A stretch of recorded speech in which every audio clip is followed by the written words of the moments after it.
Edit me out. Hello, everyone. Welcome to another stream for Simple Math. Today we've got with you the lovely Kennyg and Sasa Milovic. It looks like we've got a Criminal Syndicate and Black Order game.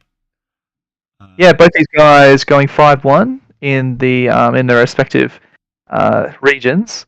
With Sasa making cuts before in season 2 and 5, and this will be Kennyg's first cut. So, but he's played in previous seasons 2 through 4, and took a break to build up his own little area, and then he's come back in, and he's done quite well, obviously, to get himself back into the cut. So well done to both. Should be a good game.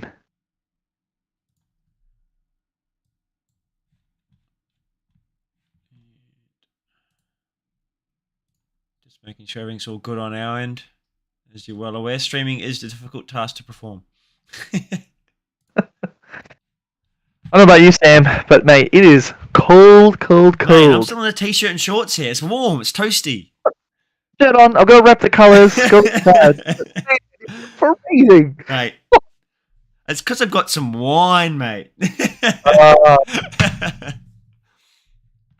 I've already had my beer for the night, so just the one. Just the one. We'll type in chat just to make sure we're all good there. Good.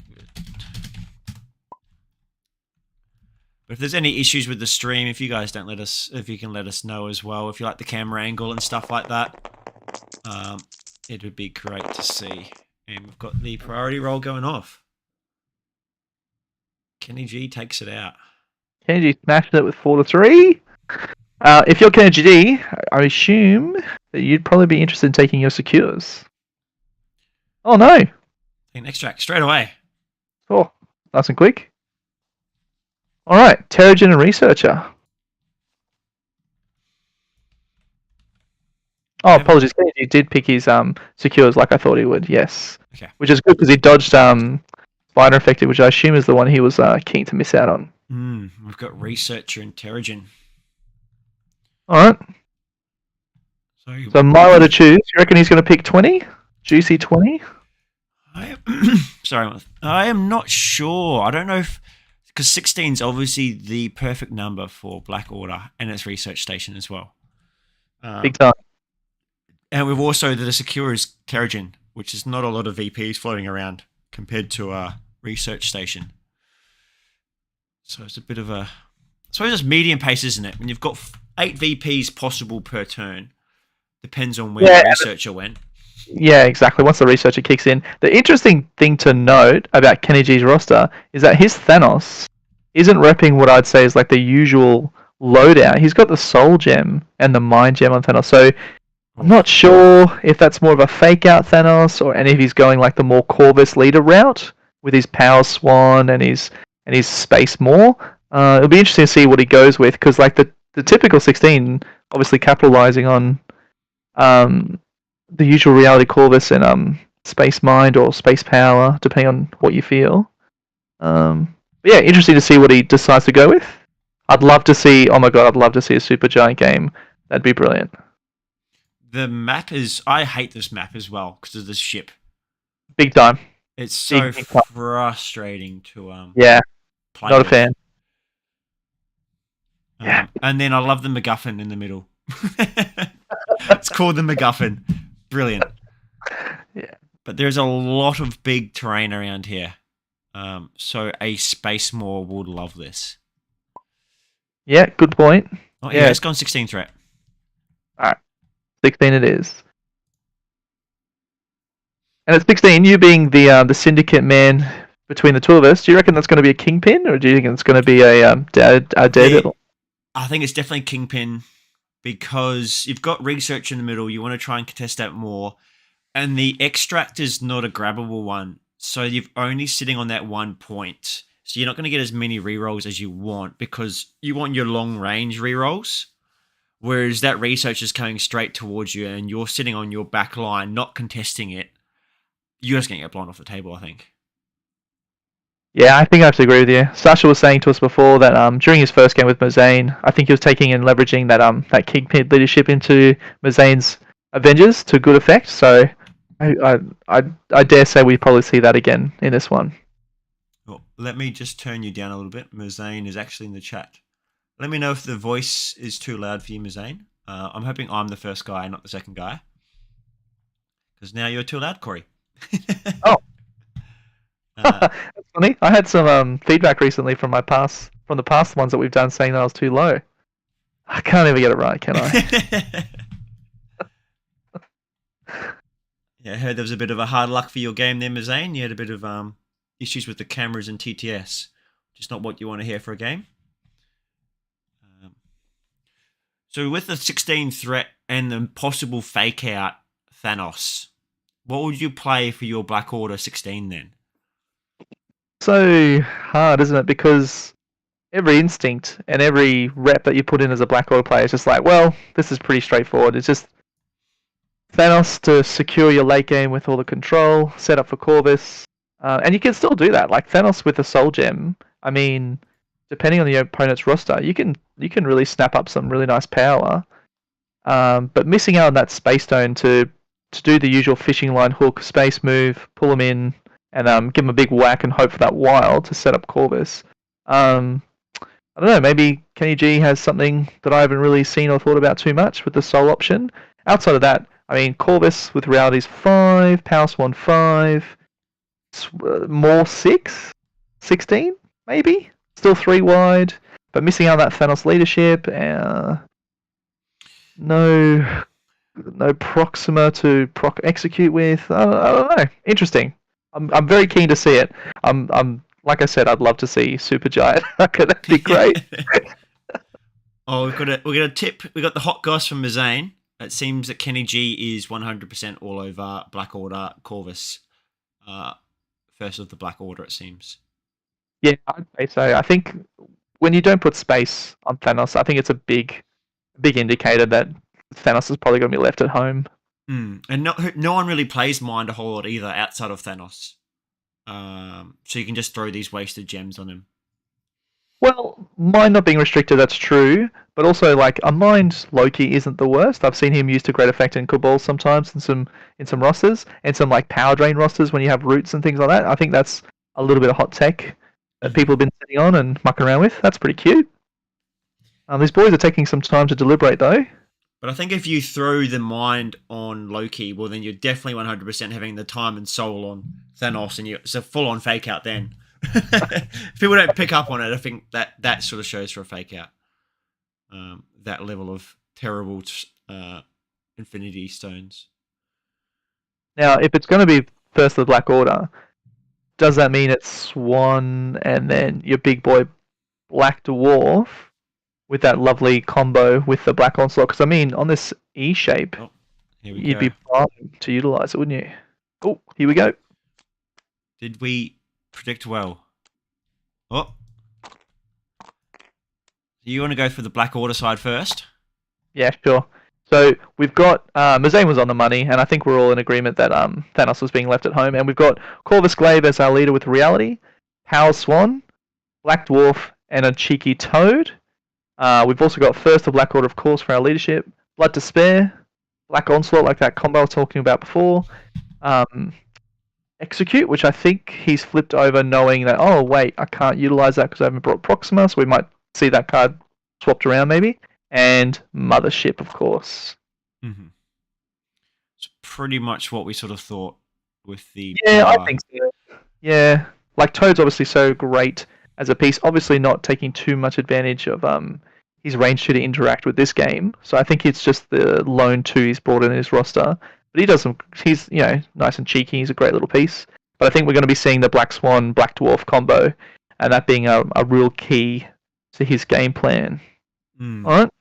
And it's nice to see he's got Blood to Spare as well, because that's super techy on Black Swan. It can be, but I don't know. I think if you get the sap off, was it her that has the sap that gets the extra heal? Yeah, that's true. Yeah, it is true. And then on the other side, we've got Shadowlands Daredevil. Okay. So we've got Shadowlands Bucky, Bullseye, Hood, and the almighty Killmonger. Yeah, nice. And we have good in a cert for Killmonger. Some of our sacrifice plays follow me. which may come in effect. Maybe depends how that all goes. All according to plan. And your cruelty card you were speaking about before the stream, he didn't actually like cruelty.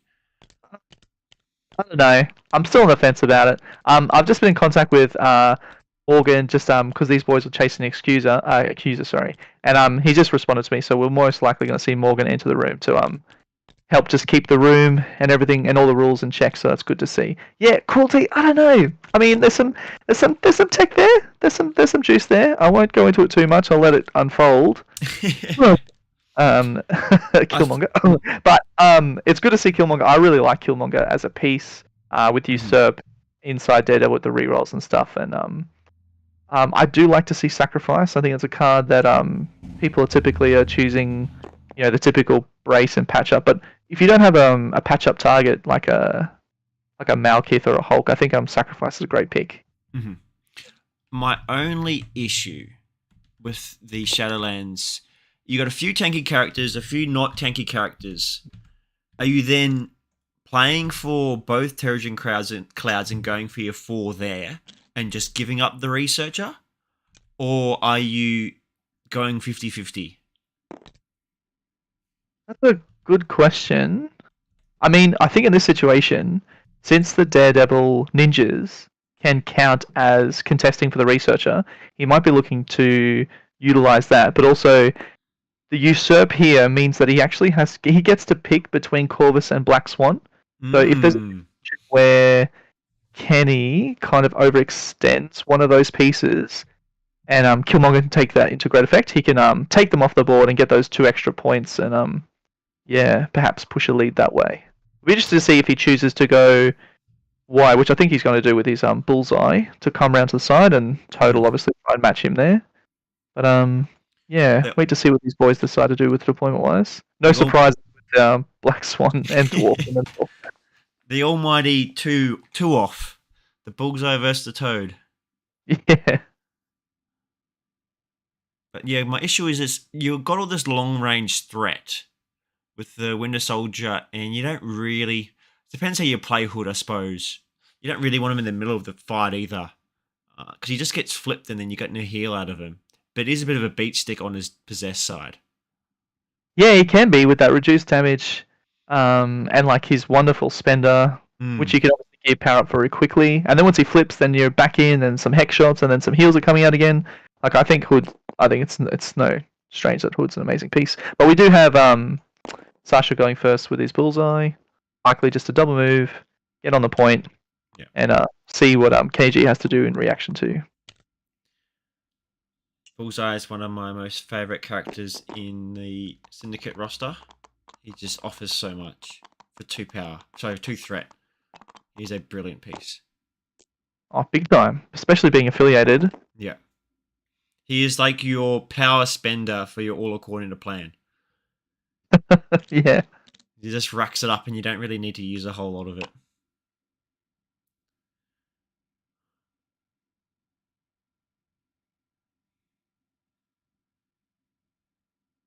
So it looks like maybe like Bucky's going to sit on that other outside point for the Terrigen Cloud and just go for those range 5 shots. And just thread in that middle piece without actually getting into the thick of it. And Kennyg has some custom measuring tools as well. Oh, he does too. Oh, this is the advanced R&D team that he's associated with. Yeah, nice. Oh, cool. There's a shame that Kenny's already wasted one of his cards. Yeah, I'm not sure what happened there. I think perhaps... Bit of muscle memory, you think, maybe? I'm not sure. Maybe he's put it out and then the cards have come out and he says, oh, of course, we're in, the cut. There's no really takesy-backsy sort of thing. And so he's done the right thing, turned it over. Yeah, I'm not sure. It'd be interesting to ask. Yeah. It's a point of reference for the... for it all to ask at the end there to see if what other card he could have taken and if that would come into effect. Because do you want to bring up his roster and see what if he actually had a useful card to play with here? Yeah, that's a good question. I imagine he would. So, looking at Kenny's roster, he had Yeah, I mean, he had fallback, marked for death, mission objective, which is probably obviously a dead card in this circumstance, price of failure. So there were other options. Mark for death might have been nice for Shadowlands stealth. Yeah, turn off Shadowland stealth, turn off rerolls. Any Mm. character rerolls? No, not really. But yeah, and then turning someone to short, perhaps. Just making someone a short mover when they're generally either a medium or a long mover is I think anything's better than nothing at this point, right? yeah, that's right. I mean, even fallback. The fallback's quite nice. Yeah. Pull them out of the range after they do their big spender with all their power to buff it all up. Big time. Alright, we've just got Killmonger. I think he's just respecting the power that can come out of the Black Swan Dwarf combo, and he's just setting himself up for turn 2, waiting for that 2 power to come online for charge, and then he can start wreaking some havoc. You got Wargaming Dad in the chat as well. We had a brilliant game, I think, on Monday night. I brought my Kingpin into a Malekith. And, oh, how'd that go? Terrible. Malekith one-shot nearly all my characters. Malekith done Malekith things. Yeah, doing those things he does. But it was a brilliant game. I'd highly recommend a game against Wargaming Dad if anyone gets the chance. It's nice to play some international people as well. Yeah, interesting. I think Kennyg is recognizing that Sasha's no slouch. He's not going to allow Kenny to get big value out of his Black Onslaught turn 1, so he's just accepting the fact that that's not going to happen, and it's just placing Black Dwarf inside one of the researcher, and just big man's just going to double walk forward, and we'll go from there.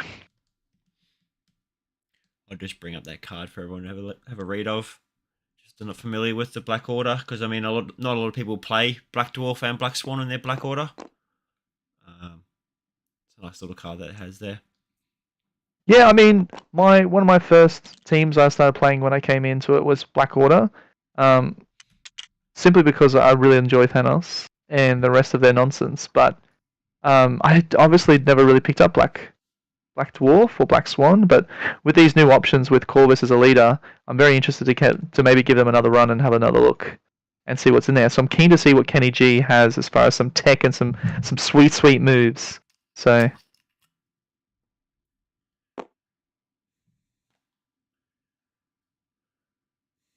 Going to focus fire a little bit into a Black Dwarf. I suppose he's the first one to contend a fake extract, some might say. Yeah.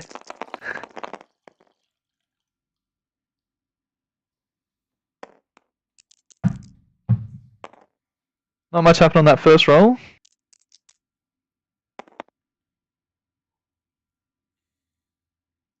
No bleed, but we do get a rapid fire.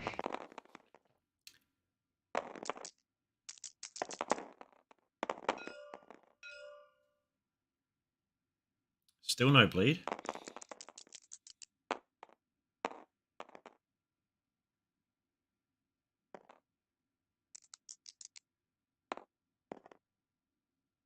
Good roll by both, but no mustard for this one. Black Dwarf not too afraid of bullets at this point with his 4 physical defense and reduced by 1. No. I think the most frustrating thing when you play rapid fire characters is not hitting the trigger for the rapid fire. And it's like, come on, of all the things, and you hit like a bunch of wilds and a bunch of crits, but no hit. And it's a bit frustrating and annoying.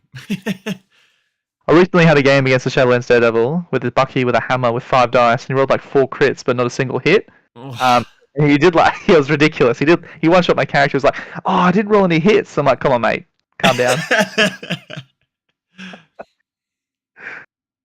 Okay, interesting to see the Black Swan's the pick to just simply move up. Not moving Corvus on thing. Perhaps he's looking at a mothership play. It's nice to see a bit of tech outside of the usual, the trio, and to see what sort of output we can get out of these guys here on the Black Order side. Because I think most people are sick of just seeing the Black Order, Thanos, Corvus, and Proxima. Yeah, it's a known quantity. It's been around for a while, but it's still effective these days. I mean, I think the Thanos package, along with the Corvus Proxima, has great play in the meta now, with a lot of the defensive layers being restricted and the scene changing. And even Malekith, I think, is they have some good play into Malekith as well. So Keen to see this new variant though. Keen to see what Kenny has for us.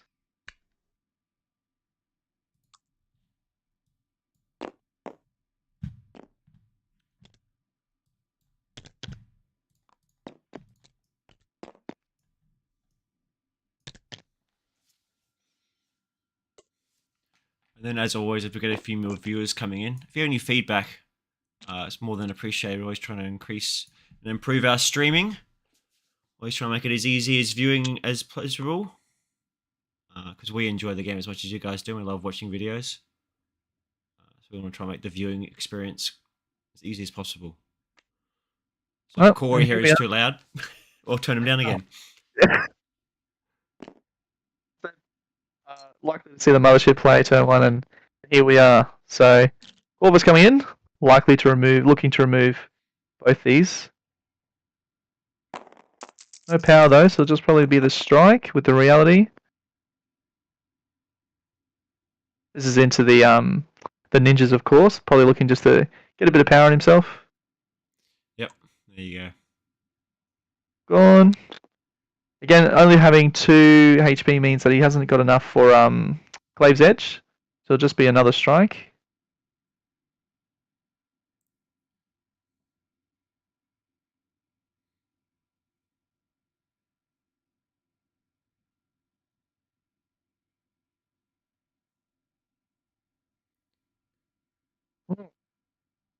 Just revisiting the leadership. I assume he'd be getting one more with the right hand man. Oh, of course, it affects other characters. That's right.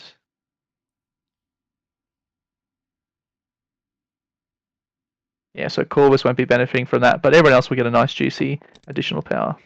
Does that work for grunts? Was it not errated? No, it wasn't. So the grunts, much like they do count for things like the books for convocation, in this instance, do count for the KO effect here. Okay.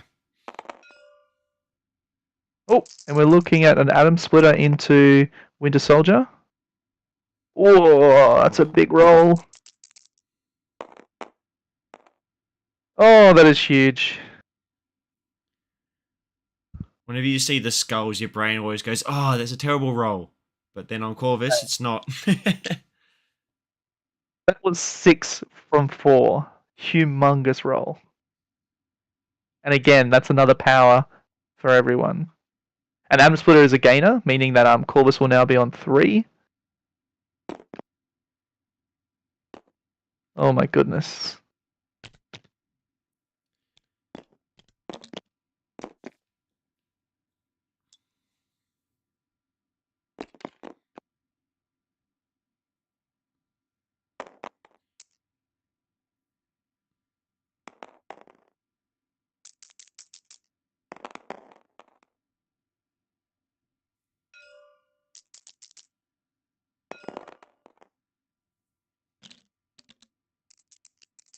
We're doing some hex shot things, looking for that hit for the... Oh, and it hasn't hit it, unfortunately. Oh, one more reroll? No. That's exactly what I was talking about earlier. The rapid fire when you don't get the hit.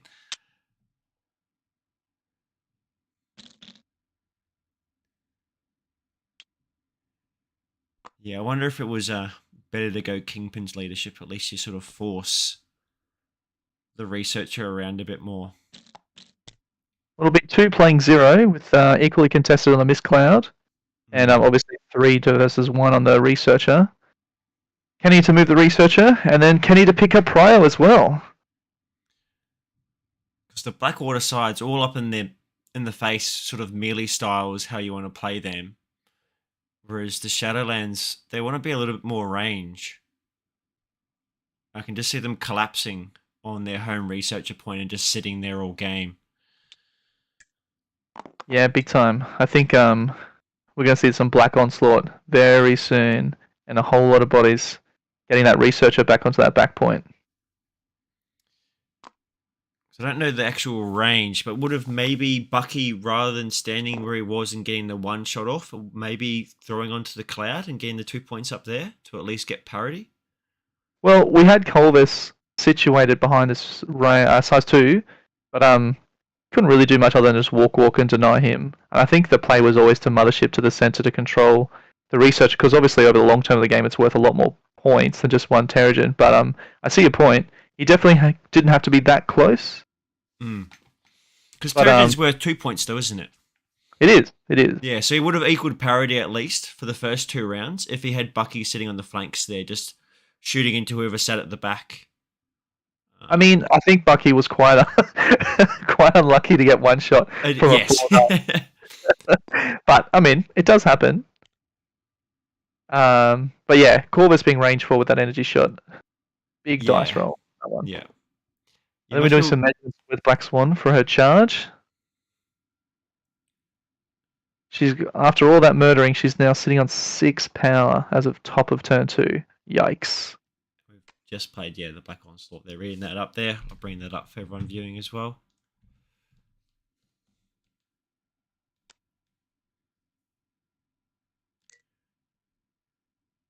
As a consistent Black Order player, do you play Atom Splitter a whole lot? It can be quite clutch with the gainer being 1. It just allows. So I think in that situation, Kenny was not thinking to take Winter Soldier off. He's looking at Winter Soldier going, okay, I don't want to pump up Killmonger, and Daredevil's taking blocks, so I'm probably going to be most effective going to Winter Soldier there, and I'm just looking for my 1 power to have 3 power to go into 5 for my follow-up turn with Prio. But yeah, it's always nice to get a little bit more than that, and we've got just 2 coming out of that one.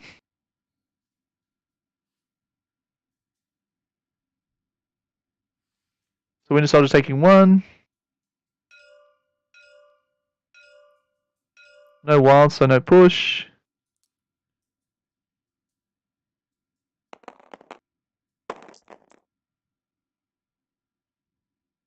And I assume this is going to be everything dies.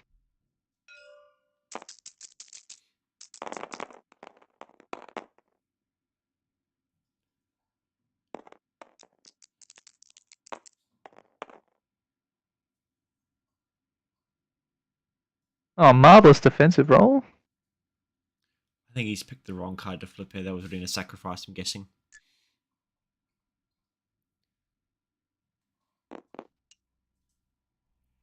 Think we're getting a transform of this.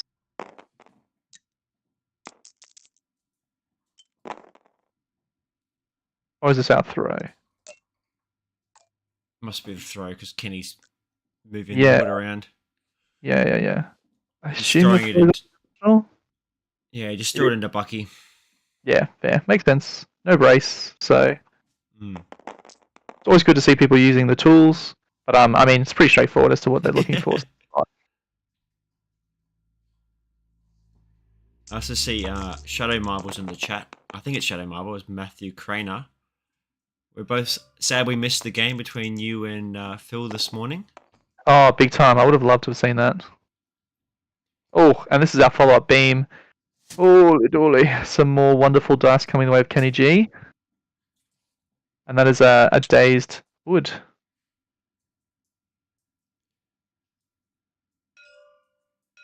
Power going out to the rest of the team. Corvus now on 6 power.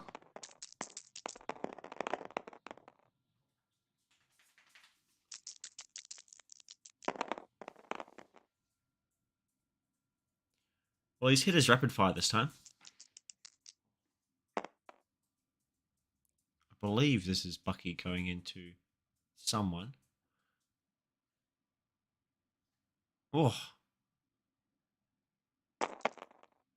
Big shot into Black Swan there. Yeah, Black Swan taking a face full of lead.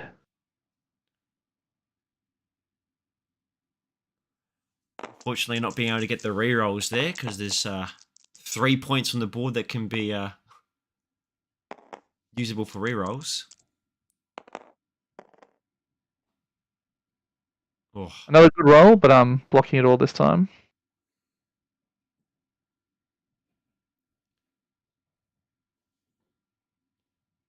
Now, we're sitting on 10 power. Are we going to see some tactics and maybe a spender? Or are we just going to hit some more lead? Luckily, he got the bleed this time at least. I assume he wants to keep 6 power on himself for follow me, and then push in for Killmonger afterwards.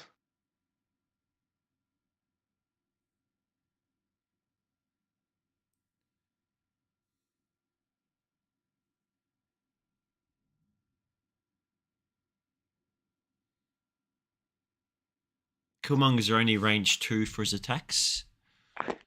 Yeah, but he'll have charge online now with his 2 power, so he'll be able to hit any one of these 3 characters. Mm-hmm.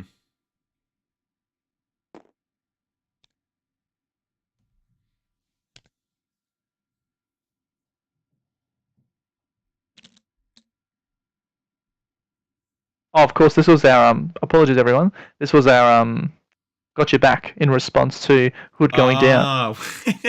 We'll get there eventually. Yeah, sorry everyone. They were just moving so quickly we just weren't able to keep up. But yeah, of course, with Hood going down, spending the power, and then hitting that lovely rapid fire, resulting in 5 damage into Swan. Oof. And then taking that bleed damage as a result of her finishing up her turn. I'm not sure whose game it was we were watching last time, but Bucky popped off last game with all got your back as well, and he seems to have done it again. Oh mate, Bucky's a menace. Every game I see him in, whether he's got a hammer or not, he's just punching well above his weight class every time.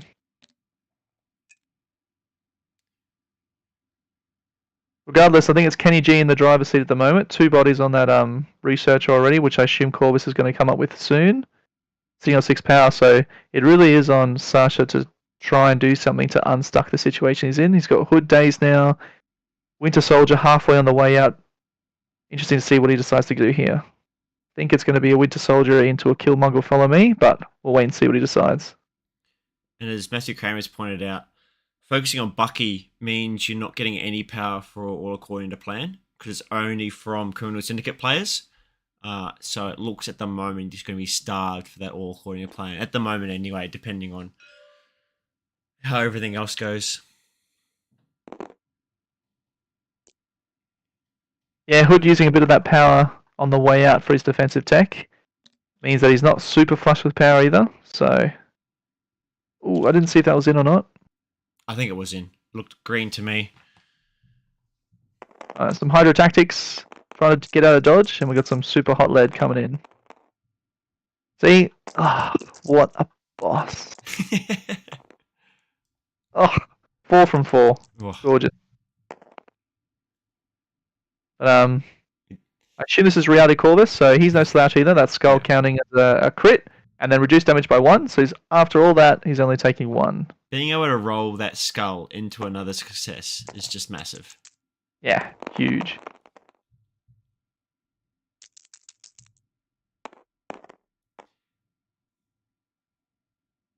Corvus an interesting pick here since he's technically not on an objective, so you're not getting those rerolls.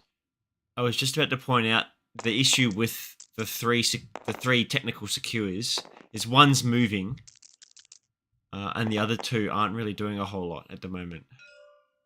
So the Shadowlands Daredevil leadership is a bit wasted.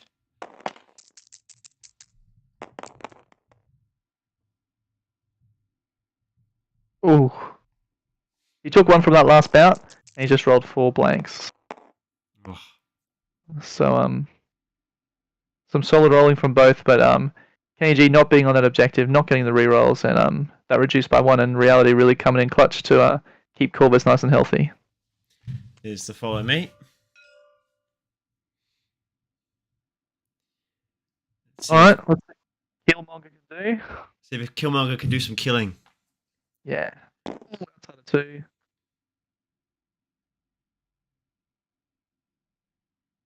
Now in this spot, you being the Syndicate player, are you looking to put Swan in the dirt, 1 left, or are we looking to put some hurt onto Corvus before he activates?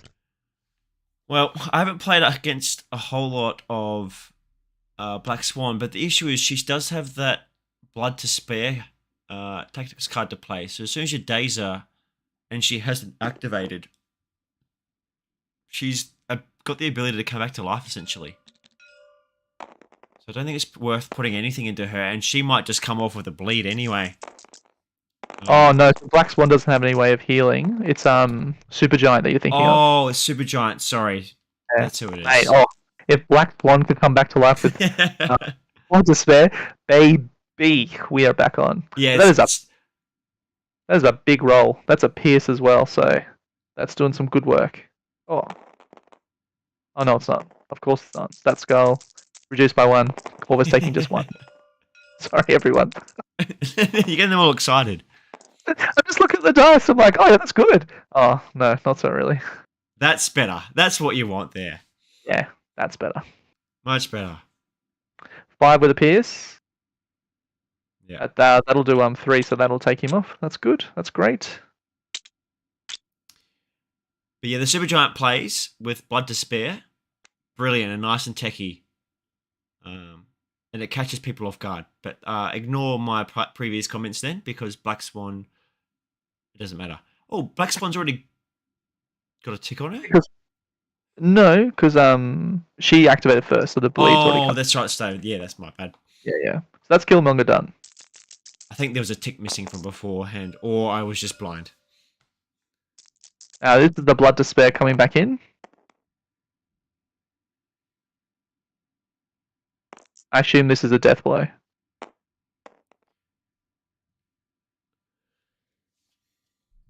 So with the Blood Despair, are you able to spend the power on superpowers as well as an attack, or is it just one attack? That's a good question. I'm not sure, but judging by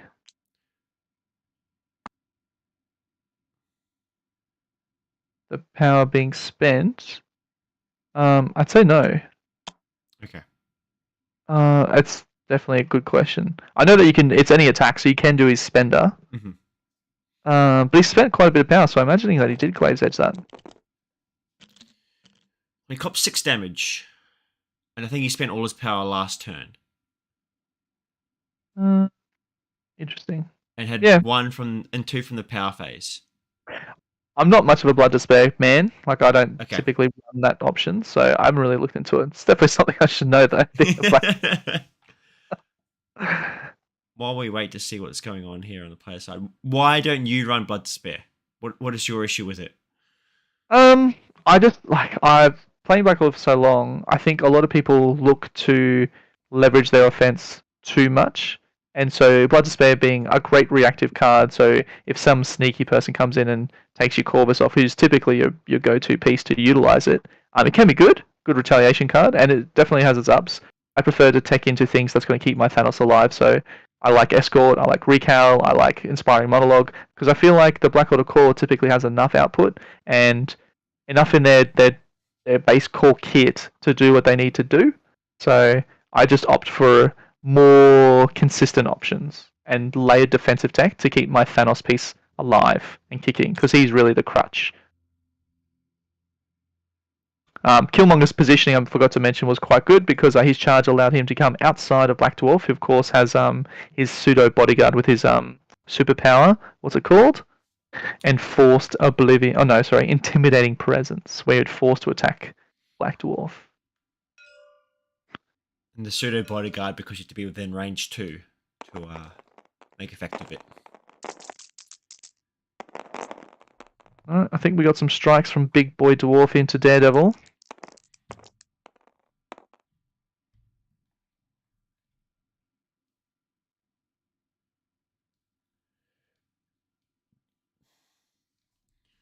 I've not played a whole lot of Killmonger. Would you have played Usurp the Throne going into Corvus there? Nah, far too early. And because okay. He's only got 2 power, so he's not even able to play it, and he definitely wants to position around Black Dwarf. He only did 1 damage, so it wasn't online for the second turn. You typically want to play Usurp in a space where you're sitting on a good healthy amount of power, and you can utilize your superpowers and your potentially even your spender to get those extra dice and the charge to get in, all those things. Like, I think it's maybe a bit too early. Okay. Problem is though, because he has Days Corvus, it does give Kennyg Cryo back, so he won't be able to Killmonger straight off the bat, usurp the throne, and take Corvus off, take his leadership off, and then get himself 2 victory points. he might have to wait for the round 4. The Corvus might retaliate into Killmonger, daze him, and then we'll have to wait and see what Pryor sits with that one.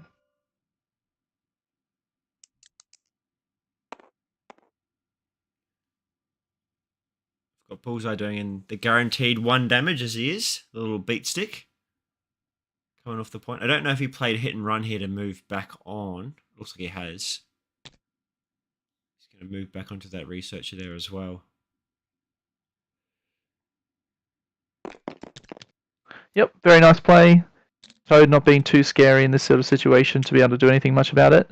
And I think Shadowlands Devil has just been thrown by Black Dwarf by his superpower just to get another body off. But I think we're going to see Devil double move and sit back on that researcher in a moment. Well, it looks like we've got a question, an answer for the question I posed previously. You have to be the active character to play Glaive's Edge. Ah, yes, So of course. you can't... It's not a reactive, that's true. Good job. Yeah.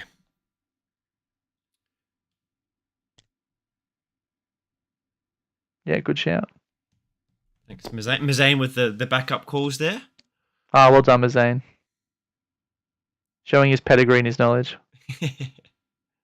Alright, I think we'll know where this is going. I think it's going to be a Toad body block on that little exposed corner.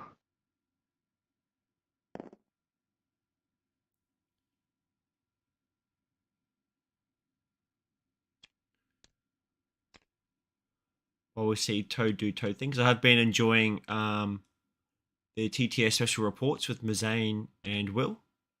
They've been quite good in depth into thinking about character, roster creation, and also some of their tactics for their games for the season, and then the cut for Mazane. It's quite insightful. Seen some Black Dwarf being shifted for whatever reason. Oh, what's going on there? I think that's just the researcher and TTS. It's TTS things. Of course. I'm not sure if you had a.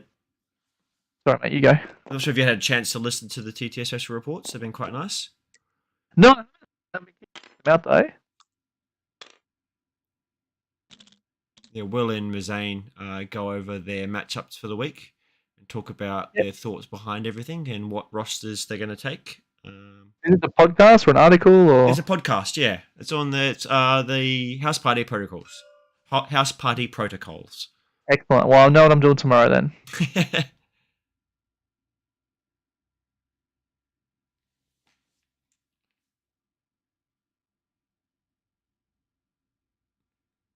Is he tongue lashing someone, is he? I think he's double moved to get into that position. Okay. So, not sure what's being discussed at the moment. Thing to note though, Kenny G has used all his tactic cards now. Hmm.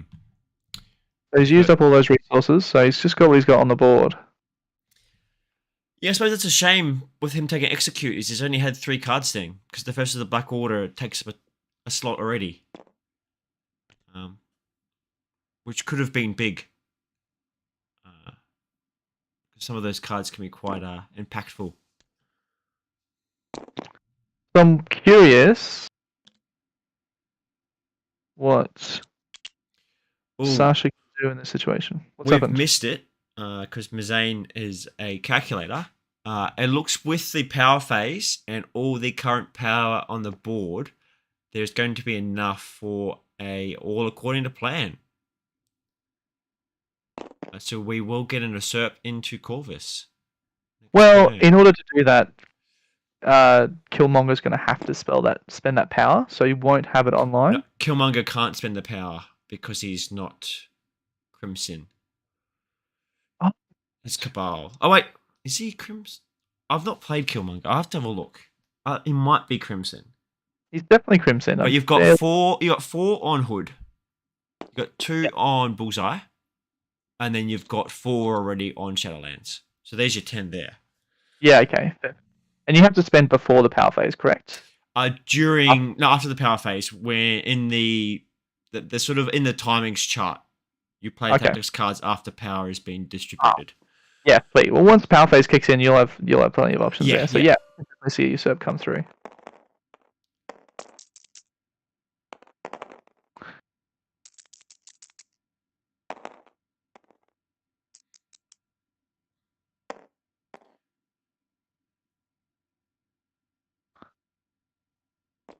We've had a medium move, and then we've had a baton toss. I wasn't sure who the one that went into. Wasn't sure if it was Toad or if it was Dwarf. In any case, nothing's really happened there, and we're just going to get our sure move towards. So we've just got 2v2 now on the researcher.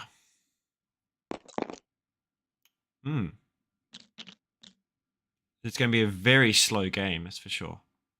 With no one capping the clouds.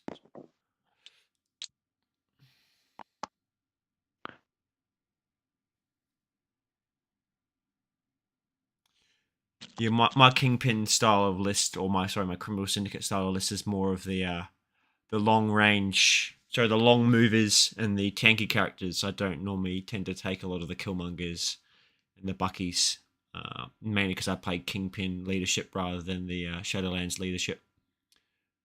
Keep forgetting that Hood is Sind as well. He's perfect. I love him, and he's just Cabal, right? Like, that's all he kind of doesn't know. He's in Criminal Syndicate as well, which makes sense if you've read up. The best 3 threat there is. I love him. With that situation, I think this is benefiting the slow nature of this and the all-according plan here with Usurp. I think this is really going to benefit Sasha now because he's definitely going to be able to leverage that Usurp, and power is definitely being spent. So I imagine Killmonger is looking to for take. blood. Yeah. He's just triple checking to make sure he's outside 2. Getting that charge. Perfect. The last thing you want to do is to forget you got inside 2. Oh, big time. So we got some extra dice coming in now. Just have the kill count as well of 1 being there.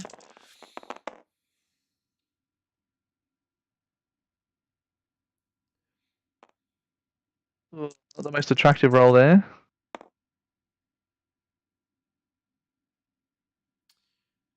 Only doing 1 damage.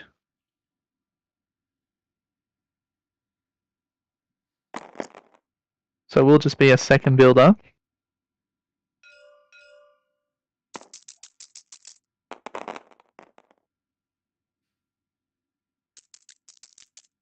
Oh, again.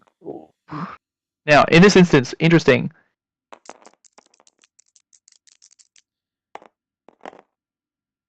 Oh, I think we're both looking at the shields and the hits there. Yes, big time. And unfortunately, depending on which camp you're in, Kennyg has just rolled 4 out of 3 there. So yeah, when 6 of your dice are failures, it's not the result you want. Feel good. Does not feel good. The Marvel dice game. And we are going to spend 2 for cruelty. See, this is the cruelty clutch play right here, mate. I don't want to give it away. But yeah, cruelty combined with Killmonger is a great shout during your Usurp Throne, just to sneak in some extra damage, just to secure it in case your dice don't go so well. Or you throw on a sneaky Malika splash. It's disgusting. The things you can do with Mail Keith.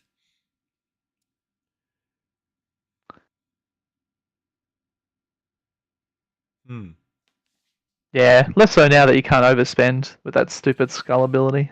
Yeah. Wonder what they're debating here. Oh, I think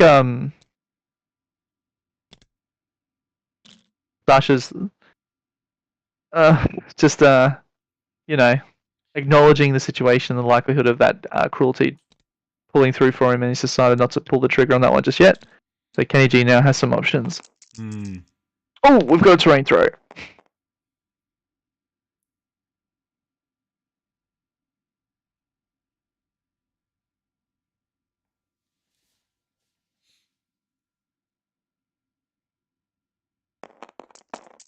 Yeah, choosing to take sacrifice over brace.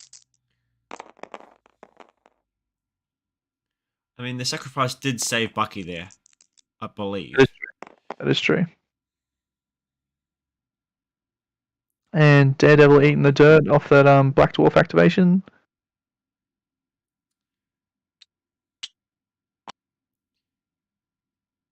some power being distributed.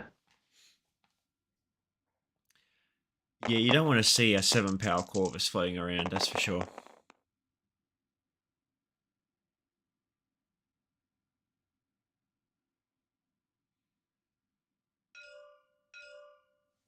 Of course, we have our got your back.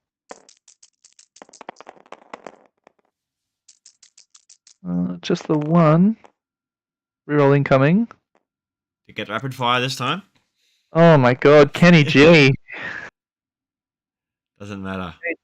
Kenny G is all about playing defense, mate. He knows all about it.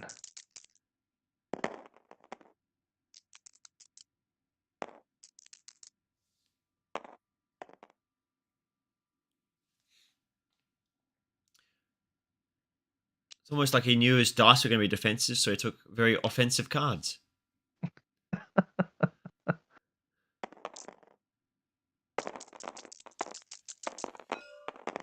Alright, we're continuing with the Black Dwarf onslaught.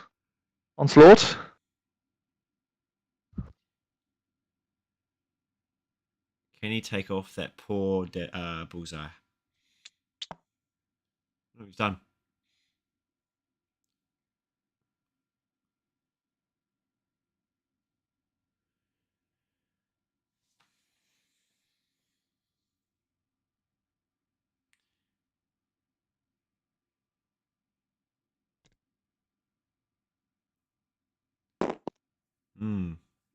Interesting to see if Bucky can take off Corvus here. Bucky time. Might make up for his rolls here. Alright. Swan seems to be the target. Getting that reroll.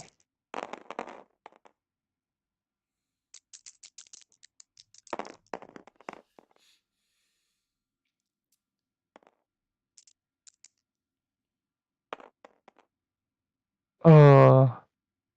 He's got the bleed at least. Yeah, that's true. Optimism. The one upside. Yep. Missing out that rapid fire hurts.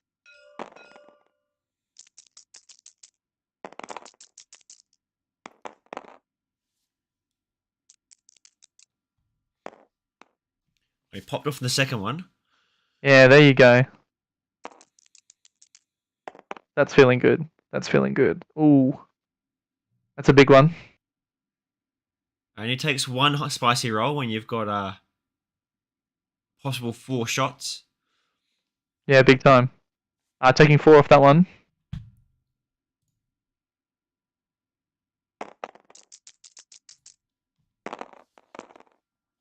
Ooh, another good one.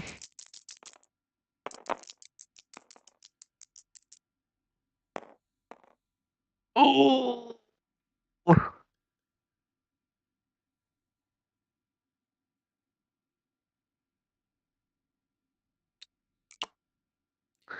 I keep looking and thinking that he's going into Corvus, and I keep seeing the skulls, and my instant reaction is, oh no. I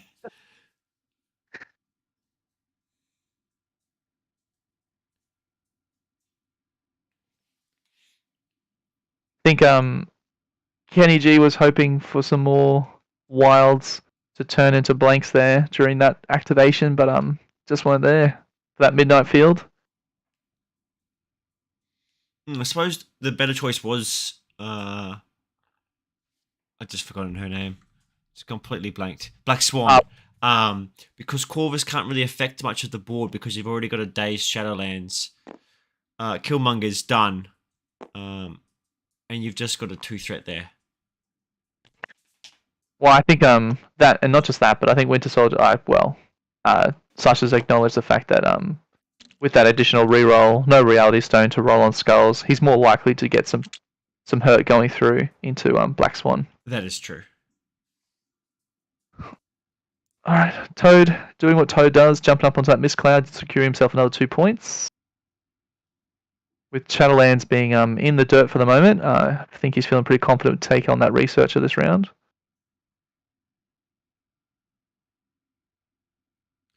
And both players are keeping on par with timer clocks as well. I think they've been staying on top of it in general. I'm not 100% sure though.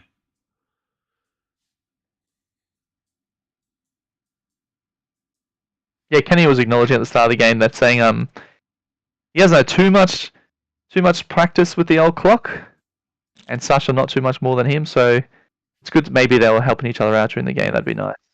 This It's is certainly not the way you want to win. this is Kenny's first time in the cut as well, so I don't think he's played too many times with the clock either.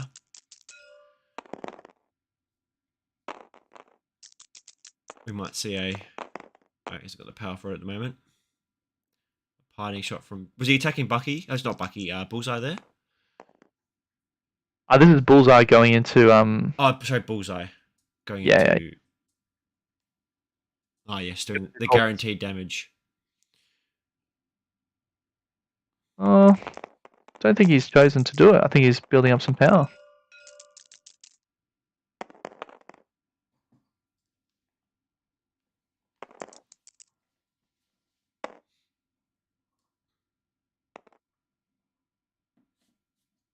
Oh, blocking 2, taking 1.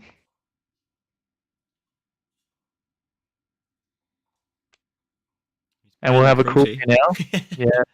That's why he's building the power up.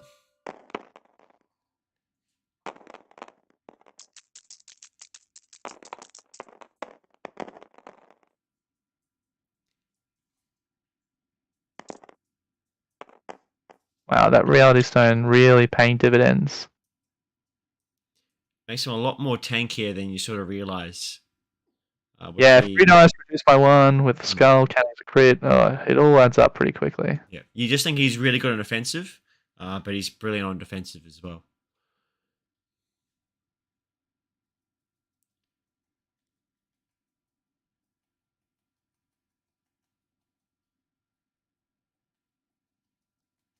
Hood no power means that likely going to see a move strike.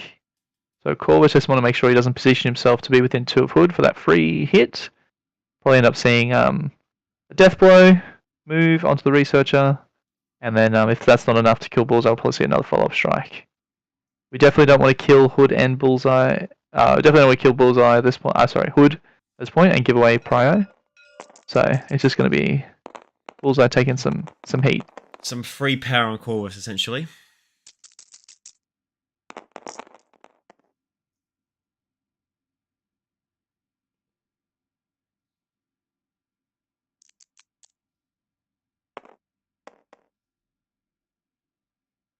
Well, He also spent for the Glaive's Edge as well. I would have thought he would have just done 2 builders to gain a bit more power on Corvus for later on. Well, I'm not too sure he's within 2. Plus, you definitely want to get Corvus there. He's outside 2. Yeah. Definitely want to get Corvus onto the research. Oh, he's aiming for the trigger. Right, yeah, that makes sense. Oh, interesting. Oh, so you just done the death blow. Okay. And yeah, trying to aim for the trigger. Yeah. Yep.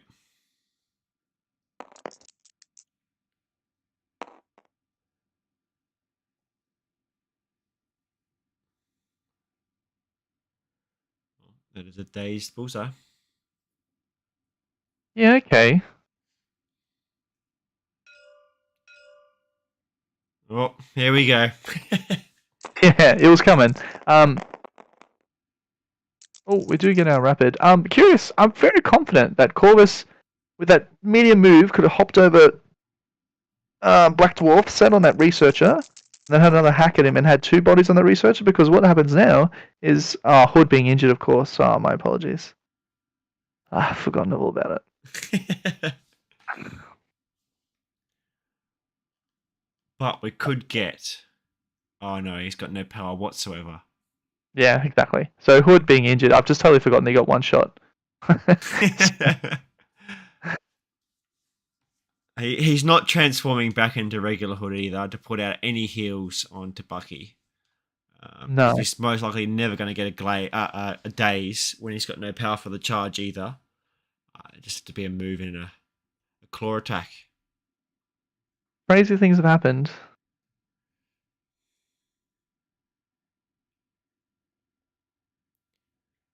We are going to get 4 points here on a Kenny. So we'll get a 6-0.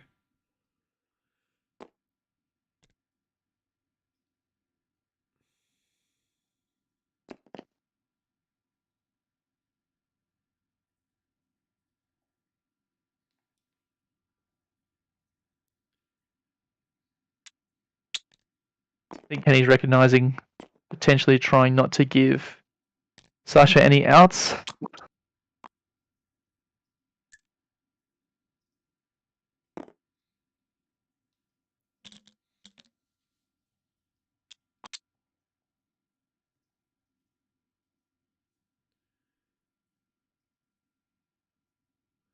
And by the end of turn 3, all tactics cards have been played as well. So there's no more shenanigans in that end.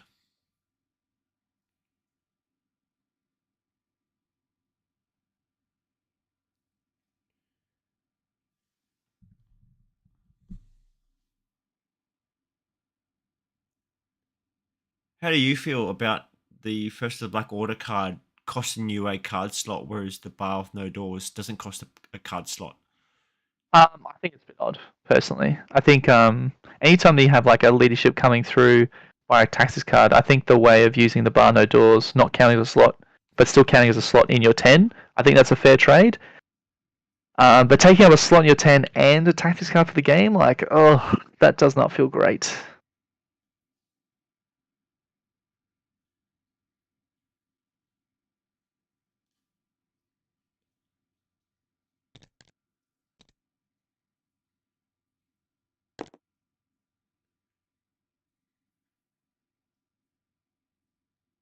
I think Kenny G's quite happy with what's happened so far, picking his secures and then drawing out the researcher, forcing the scrum in the middle. Wonder And if then Sasha's main play is the Shadowlands Daredevil and was just hoping for one of those 5 extract crises and didn't feel confident enough on the Kingpin leadership. As we're all well aware, Kingpin leadership on Researcher is quite powerful. But I suppose it was the issue we were speaking at before we went on stream is when you're playing Kingpin and Shadowlands Daredevil, they're both not super optimum because you're missing some key characters on both sides. And you can't play either or perfectly because being able to have someone like Lizard on Researcher is brilliant. And then when you're missing out on his tactics card as well, with the Monkey Brain as Lizard Home, which is an amazing tactics card on Researcher especially, you are a bit weaker under Kingpin leadership. I think a lot of players have been having issues with when building their rosters is the dual leadership. yeah, I was curious whether or not this Terrigen Cloud was going to be in range of Glaives. That Glaive's taking an extra damage for free at this point. And getting poison, of course. But 6 and 2 going into round 4. It is going to be an interesting turn. I do like Sasha just looking at the board, understanding the points, and doing a little bit of math inside his head, considering is it worth going into that center and just hitting that black dwarf? Because it certainly doesn't feel like it, being 4 dice reduced by 1. I think he's made the right call and just going for the mist, especially with Hood being dazed already. I think we can expect Hood to just sit on that Terrigen and get him 2 points for free the rest of the game. It'll be on Kenny to see what he can do about it. I just noticed a bit of comment from Nathaniel. So I believe what Corvus did was he did a death blow. It got the trigger to get a move out of it, a medium move from the wild and shield, allowing him to move onto the point. And then he moved afterwards, after his attack later on. It's just his second action. Yeah. So Death Blow, he needs to hit with the latest update, he needs to hit a wild and a shield to get the flurry, which was his follow-up strike, and then he gets the medium move, which he did to position to get within the range 2, and that was one action. And so then his second action was to move, yeah, just like he said. Yep, and then Researcher back on the point, scoring him an extra 2 points going into this round at the end of round 4. So no matter what, Kenny's going to be on 8, plus whatever else he can scramble up. And with dice are rolling.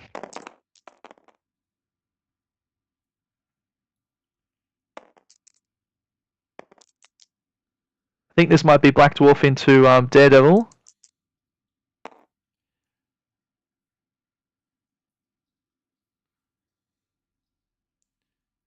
This is definitely the most pivotal turn out of all of them, with quite a few flipped characters here. and a lot of power floating around now. Oh, my apologies. This is definitely not Daredevil.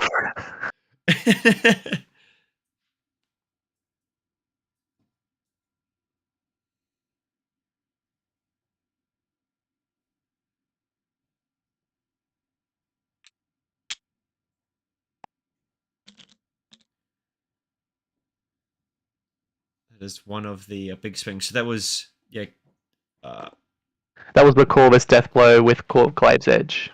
oh, the power went to Radio. The power was spread out from the leadership to Black Dwarf. I was trying to work out why Black Dwarf got a power.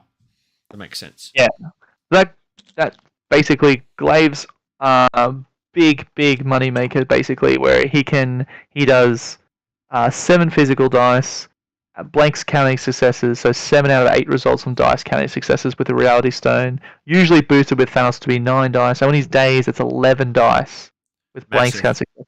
Massive. Typically rips off anything off the board, but we've just seen him one shot Killmonger with one spend. I had a previous game today, and that was that attack plus a normal strike with a Glaive's Edge, and I've done 3 damage.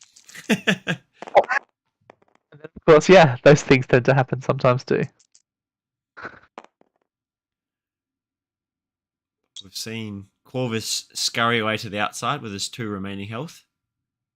I think he's done plenty. He's done plenty this game. Yeah. I think he's done today. Alright, we got Shelllands doing a strike into what I assume is Black Dwarf, and the ninjas popping out for their retaliation. Oh, see, these ninjas, every game I play, they always roll super hot. Super hot when they come in. Leaving Black Dwarf on just 1. Oh.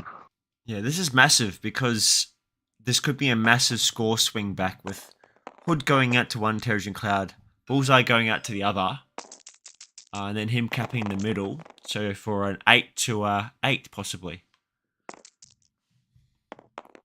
Well, I assume Toad's going to stick around and stick on that Mist Cloud as well, so... Yeah, I suppose, yeah, so then a 6 to 8.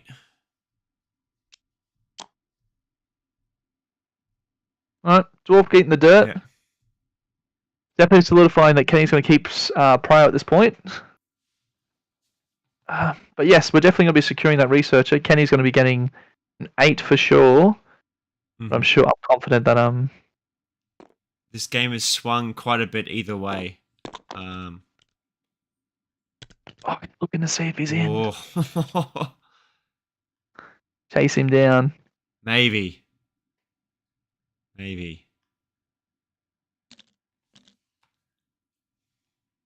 Yeah, I'm definitely not out just yet. He has enough power to do the lovely pin cushion as well. Yes, he does. And so if he gets the rapid fire off there, he's guaranteeing 2 damage. But I'm not sure if he's in range. So that is a lovely move by Bullseye, being able to guarantee 2 damage. Well, Kenny is doing the right thing. He's doing pass, and Hood's just gone over to secure that Terrigen pretty much for the rest of this game. Sorry, my bad. He is 1 power short because he won't gain any power from pin cushion. Yes. So he's 1 power short.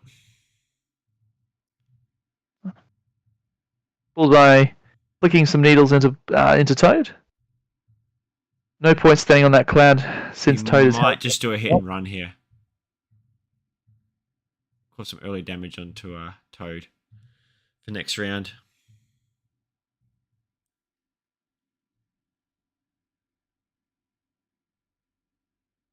Now, Bucky on 7. He can move tactics, and definitely get within Toad by the time he moves on to that Terrigen Cloud, so... Oh, there's your pin cushion anyway.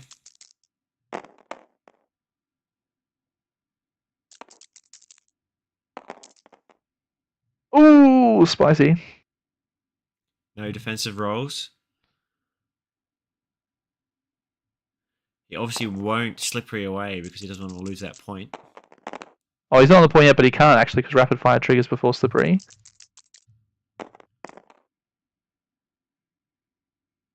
Oh, he's rolled the crit. Yeah. There's no dazed Toad. No, not yet though. Not yet.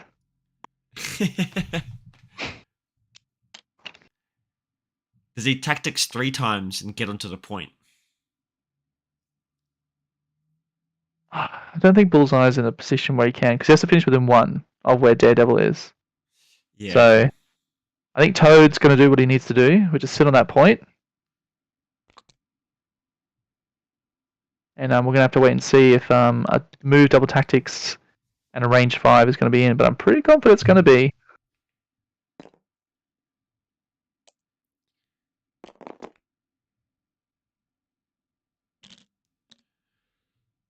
We do also have a delay on the stream, so it's nice seeing comments roll through 3 minutes after we have seen the play.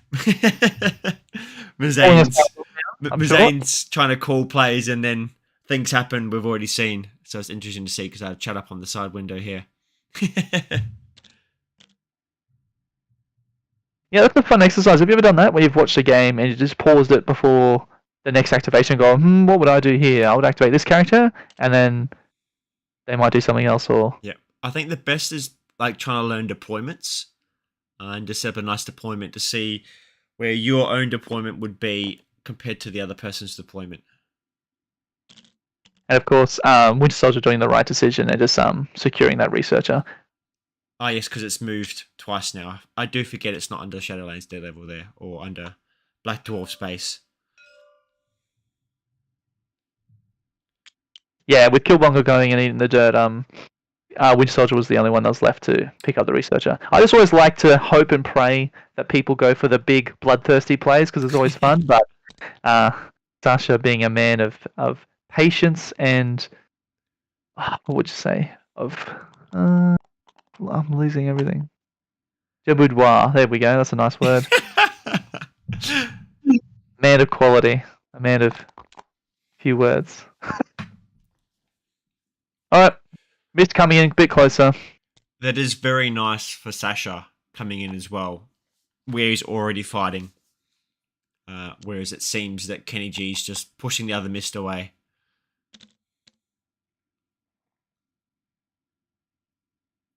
But Hood's still stuck in that demon form. He wants to get over and double move and heal the Bucky. I don't think we're going to see Hood at all for the rest of this game. He's going to be very happy just getting his 2 points a turn.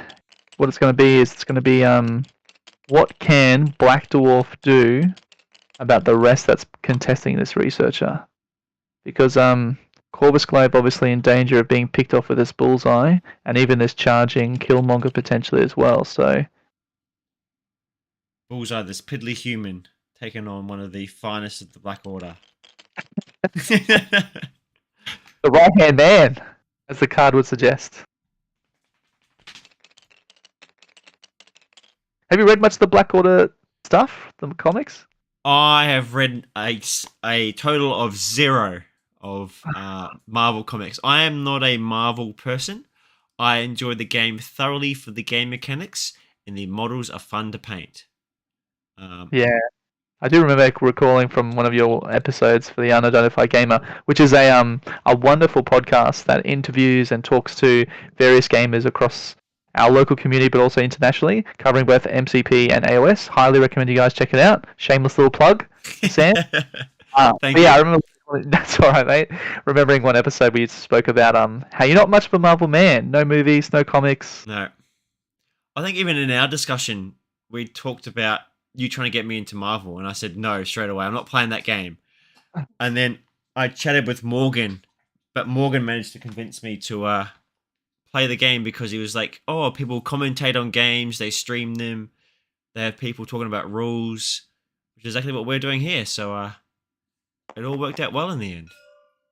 You listen to Morgan, but you won't listen. Morgan's got the soft, subtle tones, mate. He knows how to convince people. TTS winner, you know. He's probably got more hair than me, I'm sure. That's not hard though. It's true. It's not hard. Just casually. Alright, we're going into Daredevil. Love when in a casual conversation and your dog's just trying to gag right next to your feet. It's beautiful.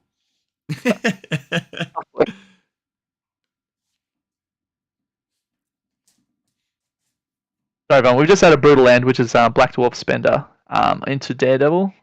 We've just staggered him. Probably looking for a bit more damage out of that one, but got 2 sneaking through, and we'll have a bit of a think about what we're going to do next. We are sitting on 6, pretty flush with power, so some good options. And he's flipped to that unbelievable 8 stamina as well. It's not easy to take off the board. 7-7. Only being 6 on the front. Ugh, no. Oh, only hit the 1. Is that into a hand ninja? No. No, that'd be into Is it hand ninja? There's hand ninjas there. It was 3 dice, but I don't think. Yes, 3 dice. Shadowlands is 4, isn't he? No, he's 3 physical. Oh, he's flipped. Yeah. That's right. He flips from 4 physical to 4 mystical. Yeah. Apparently, when you get punched really, really hard, that's by someone. It's things get turned around. I think the one thing about copping stagger on Shadowlands is it's not as bad for Shadowlands because he has the ninjas at least, whereas other characters don't have the extra attacks. But it is still a little bit devastating when you get thrown that far away. So it does mean that at the stands, with Black Dwarf having activated and the current board state, it's very likely that Sasha's going to be picking up 4 here to Kenny's 2. It's going to be a very quite close game at the end here. I've just got to sort of dog out, if you don't mind, carrying the conversation for us. But of course, that's not locked in because Toad's only on 1 and Corvus Glaive's only on 2. So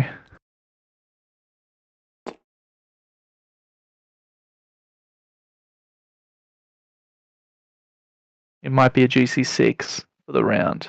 We'll have to wait and see.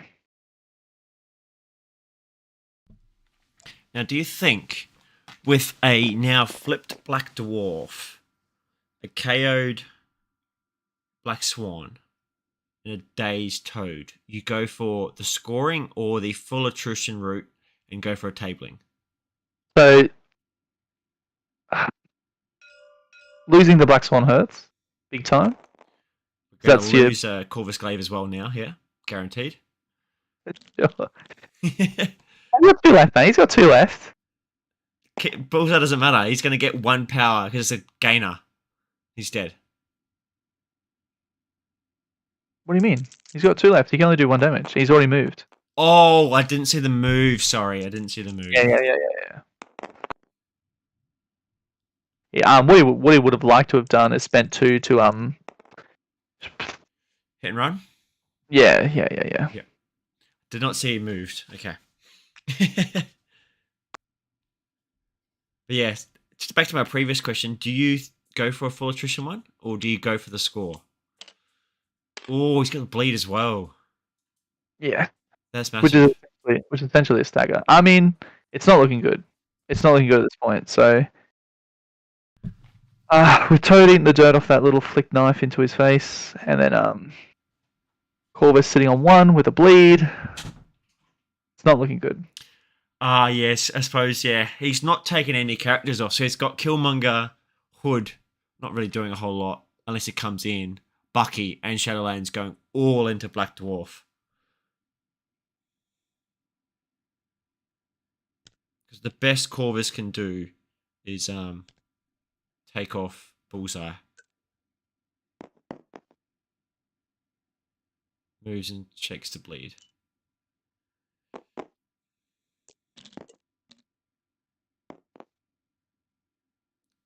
Does he remember to shake the bleed?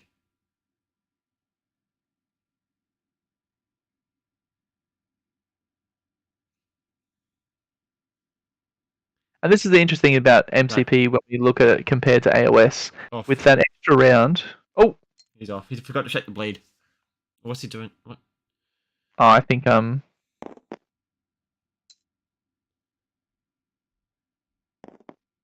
sure what's going on here. Oh, there may have been a situation where Sasha's like, oh mate, you can put it back on and sort of thing, and Kenny's like, no, I forgot. Who knows? He only moved once. He done the short move over the building. Yeah, that's true. Did he just do that and then say he's done? Not sure. We'll have to ask about that one there as well. We're going to chat with the players after the game is done. Figure out some of these questions we have. Oh.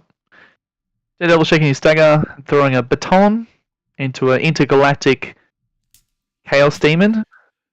You get the extra dice because the ninjas are there as well? Or is that the other attack? Nah, it's the other attack. Okay. Not familiarized myself enough with Shadowlands.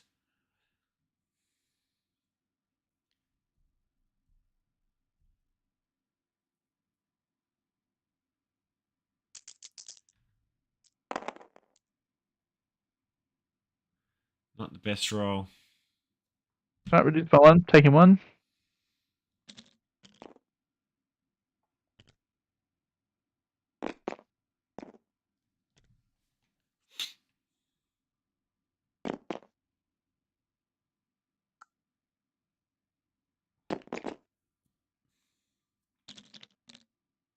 You never thought that these intergalactic, world-conquering aliens would be so terrified by a man in a blue jumpsuit. Or even a man who can just throw stuff well.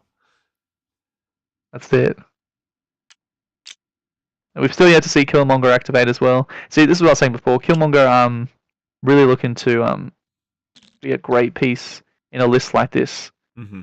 And it's a shame to see the usurp go under. It would have been great to have seen, like, this would have been even more swung into Sasha's favour at that point if he was able to rip Corvus off, to take off the leadership and score himself an extra 2 points. I mean, Corvus wouldn't have been able to do all the things he's done, so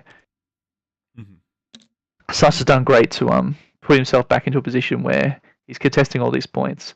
Where do you think it's gone where Kenny's gone unstuck? I don't know really. Like I think even though Sasha had some terrible dice there on Corvus from Killmonger earlier, I don't know if it's really gone awry. Maybe it's just better play overall, but it's hard to really see any mistakes. I don't know. I haven't really seen any mistakes. Maybe Corvus should have just stayed where he was and tried to take someone off the board rather than fleeing off. Because he's dead now anyway, and he's not done anything in this round. So maybe that's been the biggest misplay there, because Corvus can possibly wipe off 2 of these characters. He could have taken out Bucky as well as maybe Bullseye if he got some lucky dice rolls. I think him fleeing has done the opposite. He's out of the game and he's not doing any damage, and he's now lost the leadership as well as being KO'd through a small minor error there with not shaking the bleed. But I think you just need to commit sometimes with those characters and just believe they're going to be dead, but they take people out with them. Do you think maybe that was the biggest swing? I think Kenny had some great dice going in very early, both defensively and offensively. I mean, that one shot into Winter Soldier was just unbelievable. And then some other really great big dice moments. But I think being 4 wide into 5.5 wide, I'd say, with Sasha with his hand ninjas, where his hand ninjas do count for the researcher, and just not accounting for maybe the width, and then some really good decisions around targeting Black Swan, for instance, before her big activation, and then just piloting well to put some damage into Corvus and play around the Black Dwarf intimidation. I mean, Black Dwarf has yet to use that superpower this entire game, which is a big damage mitigation that this team kind of relies on. And I don't think Toad has done too much this game other than sit on a point and then die. Mm-hmm. So, well, I think a big thing is Bucky copped, 9 damage in the first 2 turns and copped nothing after that. That's true. So he's had, 3 attempts at Gotcha Back. Yeah, some big value coming out of that. And I think Black Swan was his piece that was looking to gear towards taking him off. and then a really key spike into Kenny there. If you remember back, the first two attacks doing not so much, and then he rolled, I think it was 5 out of 4, and then 3 out of 4 into Kenny, and then didn't have much of a defensive role, and no wilds being there to trigger her midnight field, her defensive tech, meant that she just got absolutely taken or ripped off the board. So that hurt. Yeah. It was a key moment, I think. That's probably potentially a big spike that Sasha was looking for and was able to take advantage of. So. Yeah, because I think we're all disappointed with the Killmonger go. It was all nice to see some big hit dice coming out with an Usurp the Throne. But yeah, they've just called it now. Because they were scoring 6 just there, making it 12-10 without Toad doing anything. Yeah, I think with Corvus taking off that point, yeah, I think it's a reasonable decision. All right, should we go in? We will go in. We're just going to come over to the chat with the lads. We will lose Corey's screen here, or Skrill's screen here. We will still have his audio.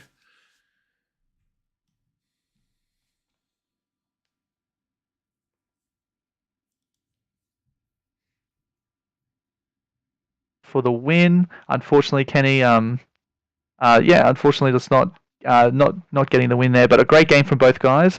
Well done to both of you. Are you guys up for some questions? Yeah, absolutely. I'm sure there's plenty of questions.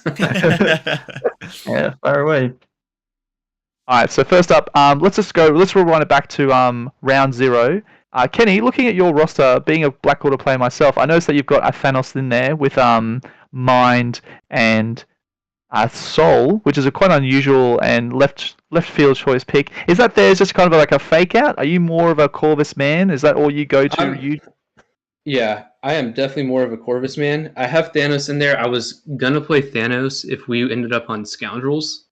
If Sasha won priority and ended up on Scoundrels, I had plans to play him there to help control because I would 100% expect Kingpin there. And I would need the points. I kind of expected Kingpin here, but I wanted the bodies to be able to kill people here. I didn't want to play 3 wide. But yeah, Thanos, I haven't played Thanos once in this roster. And he's just there for very niche things and always the potential what if. Yeah, just to dovetail back on that as well, I noticed just 2 things. I was fully expecting Kingpin, I think Sam would as well, and I think you did a good pick to go a little bit wider to potentially combat that. But then we also saw the Execute card come out at the beginning. Was that just a muscle memory kind of mistake there? Yeah, 100% muscle memory, and it's let's see, it was 7 a.m. when we started, and I didn't get to bed until midnight last night because I had friends over playing some board games, and so I was still trying to wake up, and you probably saw that a decent bit throughout the game, but it happens. We noticed, especially having the first of the Black Order take up a slot, you're essentially down to 3 cards then, losing the Execute straight away, which can be a bit rough. Yeah. I mean, my other cards, I don't think any of them really have much play here. Like, Marked for Death, maybe. That was the only one card we spoke about. Making the short move and removing the stealth on Shadowlands could have maybe helped a little bit more. Obviously, better than Execute, which did nothing. Yep.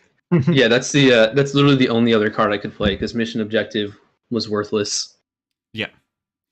And I mean, I guess I could have played Fallback. Yeah. Fallback maybe just nice for Usurp. Comes in, charges in, and he just dies second attack potentially. But yeah. Yeah. We did notice that obviously being a ton of terrain on the board, was there a choice to not take the space more? Like ton of big terrain as well? I didn't really care to play Space Maul at 16. I guess I could have. But again, I wanted to have a little more bodies for potentially playing Kingpin. So I could have swapped out Dwarf and Toad for Kingpin. Black Onslaught ended up working.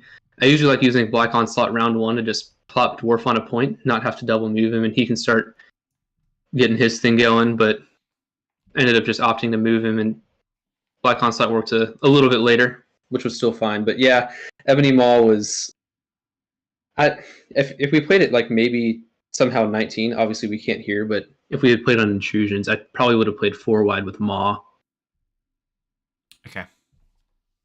And Sasha, over to you, mate. Just continuing with the conversation around the round 0. Wonderful to see that you're taking advantage of that zig when they're expecting you to zag situation where you've opted for Shadowlands rather than Kingpin. Can you walk us through that decision tree? Yeah, so even like before the game, I was just not too sure how to play into this variant of Black Order, because you either go Kingpin and try and, tank it and see if you can survive, but I'm not a huge fan of that playstyle anyway. I can see it's definitely a thing you do on like Gamma and Scoundrels, obvious, but and this is also like a really good one. But I thought, it's quite obvious that Kingpin would be a good choice. I would assume that it would factor into the roster selection that I was going into. I thought maybe there would be a Thanos for this as well. So I wasn't sure about. So I thought I would rather just play a different game. So I'll play the fighty game because Shadowlands can kill stuff, and I've got Follow Me and All According to Plan. So I've got some prior manipulation and see how that plays out. And I think it worked out all right. I was a bit worried when I saw your Shadowlands that with Researcher moving into your home deployment, that all your long range shooting would then turn into close combat from the Black Order side. Was that a bit of a worry for you? I mean, Winter Soldier was probably the only one I was that worried about. The rest of the guys are okay, sort of, in melee. And Bullseye wasn't really there, right? He was sort of just hanging around on the right flank. So, and I mean, I think Kenny made the very wide decision to try and shut down Winter Soldier as soon as possible. I was a bit surprised by the Yes. one-shot atom splitter. It's really splitting some atoms there. Apparently, specifically Winter Soldier atoms are the best to split with it. But I think that was quite concerning. And I actually was pondering whether I should just play the sacrifice very, defensively. Like, nah, it's a 4-dice attack, it'll be fine. And I was like, oh no, Winter Soldier's going to be dead before anything happens. But I was lucky enough to keep him alive, and then do the Hydra tactics to kind of put him in a more awkward position if Kenny wanted to finish him off. And then luckily managed to live through the rest of the game, just hanging around the back and getting, covering people's backs essentially. I think that was all right. But Killmonger and Daredevil, they're fine in a scrap. Hood to some degree is also okay with that. Having him around to heal people is nice. So he didn't really get an opportunity to do that much this game. Those people were either alive or dead pretty much in this game. Yeah, I was not expecting that atom splitter.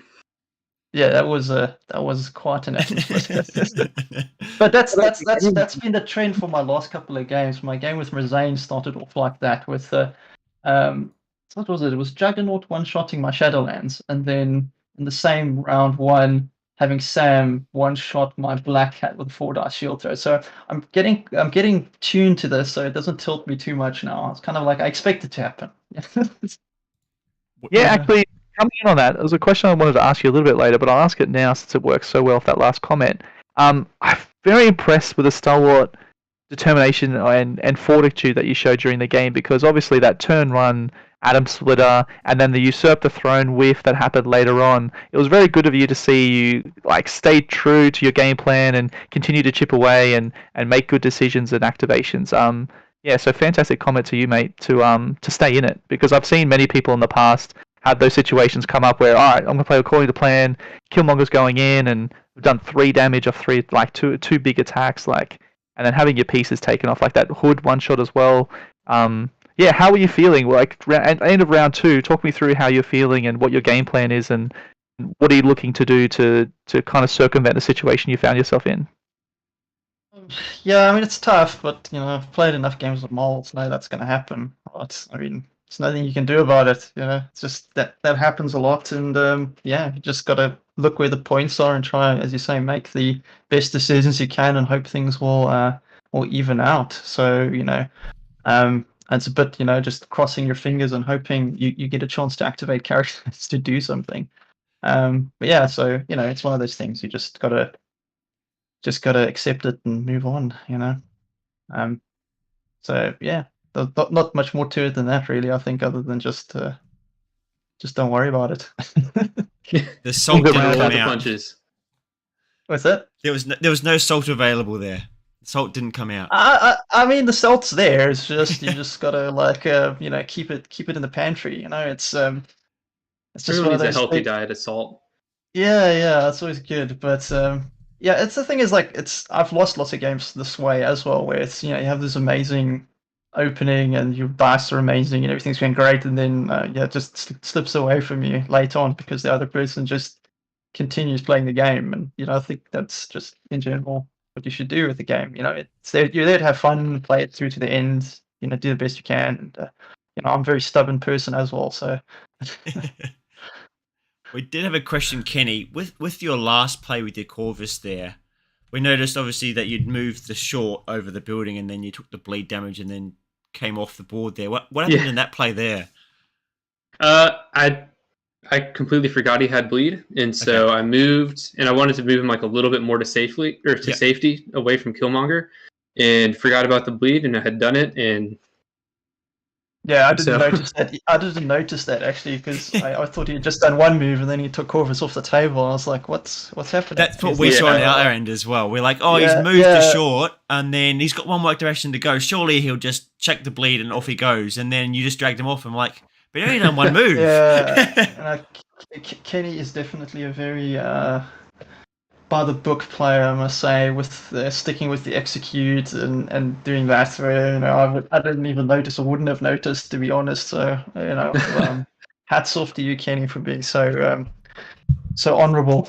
Very sportsman of you, Kenny. That's for sure. Yeah, I appreciate it. I like playing by the rules and don't want to. If I were to win that, I don't want to win it via take backsies or anything like that. Mm-hmm. Yeah. Tip of the cap to you, my man.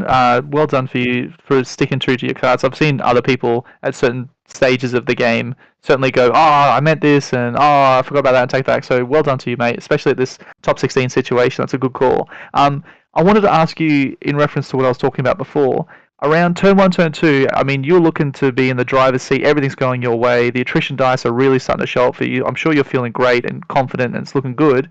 Where do you think the tipping point kind of happened where it all started to come stuck? Yeah, I think the tipping point was Black Swan. Really, like the list that I'm playing, like leverages both Corvus and Black Swan, both like sort of dominating things and melting characters essentially. I mean, Black Swan's everything dies attack is very strong to potentially get some throws and some extra attacks in, and Corvus can count blanks on a lot of his attacks. So her going down that quickly definitely kind of was a bummer, because I think I got maybe one decent activation out of her. And even then, that was the one where sacrifice came into play, and she took care of Hood, which is good enough, but wasn't able to do much more after that. So having her not being as big a factor, and I mean, I could have done things to make her a bigger factor, like activate her instead of Black Dwarf, but at that time I thought Black Dwarf was a good person to go, and I thought Black Swan will probably survive, but I mean, I hedged my bets and lost, so that's just how it goes. Yeah, that's fair. That's what I did notice, is that you went opening up with Black Dwarf there. And unfortunate for her to go down. I mean, she's got that midnight field, like as I was saying during the game, and you just really didn't get an opportunity to utilize it too much as a defensive tech. No, I didn't. But I mean, I've had games where she's used it like 10 times a game, and so I was due for a game where I didn't use it very much. Yeah. It's very hard in this game when you've got that situation where you want to keep that big activation back for later, and then that character, disappears. So yeah, I sympathise with that. Brilliant. Well, both used to put on a performing game. I'm sure the viewers love watching it as well. It was nice to sort of see two top-level players sort of play to their best and come out with a winner at the end there as well. So congratulations to you, Sasha, and moving on to the top 8. And we thoroughly enjoyed both of your games there. It was brilliant to see. Yeah. Thanks for playing, guys, and thanks for the good game, Sasha. That was fun. Yeah, thanks, Kenny. You too. Good game, and thanks for covering. Our pleasure. Thank you very Okay. much. Thanks, guys. everyone. And thanks, Bye. Morgan, for being our accuser. Yes, Morgan. Thank you. Sorry. The Yeah, MVP. definitely. Awesome. Well, enjoy the rest of your night, evening, afternoon, or morning. Yeah, I appreciate it. a bit of all of them, I think, for us. So Yeah, exactly. We're all over the place. yeah. All right. Bye.